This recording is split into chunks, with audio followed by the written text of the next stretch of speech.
एबसुनि रांखान्थि समाजखान्थि आरो दुलाराय बर' माहारिनि थाखाय दिनैनि साना जोबोद गोग्गानायनि सान बर' जातिखौ गेरेमसा खालामनायनि जिथु दिनैनि बे गोथार सानाव दुलाराय बर' फरायसा आफादा 1966 मायथाइनि 15 फेब्रुवारियाव क'क्राझारनि ट्राइबेल रेस्ट हाउसआव गायसनजादोंमोन। नाथाय बिनि सिगाङाव गुबुन गुबुन जायगायाव एबसुनि आनसलिक कमिटि बा इउनिट कमिटि दाजादोंमोन। खिन्थु मिरु आफाद हिसाबै 1967 नि 15 फेब्रुवारियाव दादोंमोन आरो दिनै जोङो चिरां जिल्लानि बे बिरहांगाव गोजान बाजार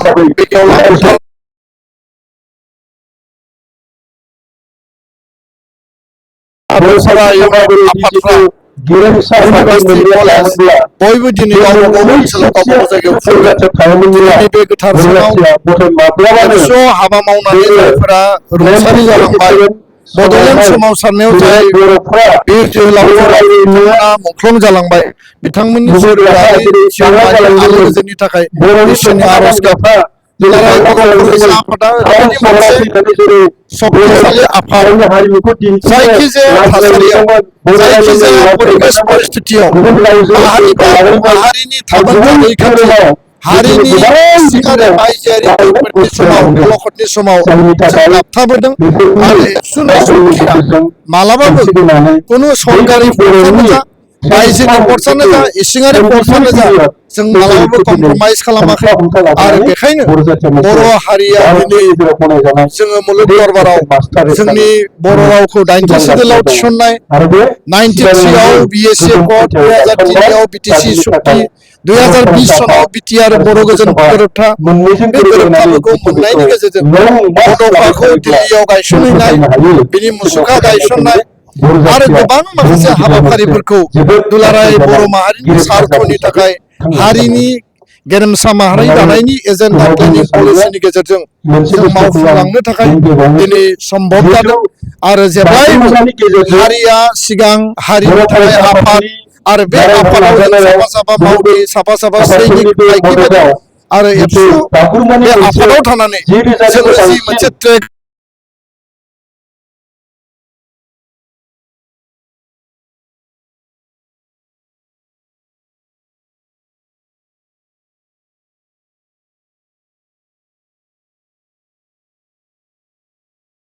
मोनथाय मर्यादा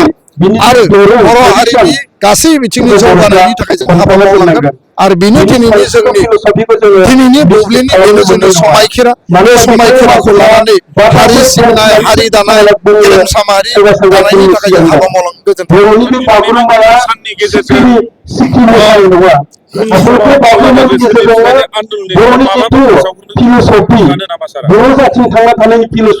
मोनफ्रोमबो सम आरो थासारिजों दुलाराय बर' फरायसा आफादा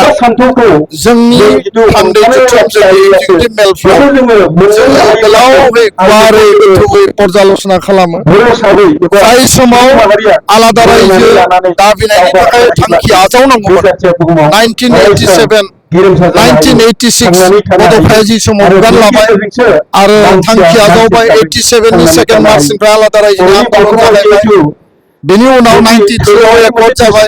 फिन 96 आव आरो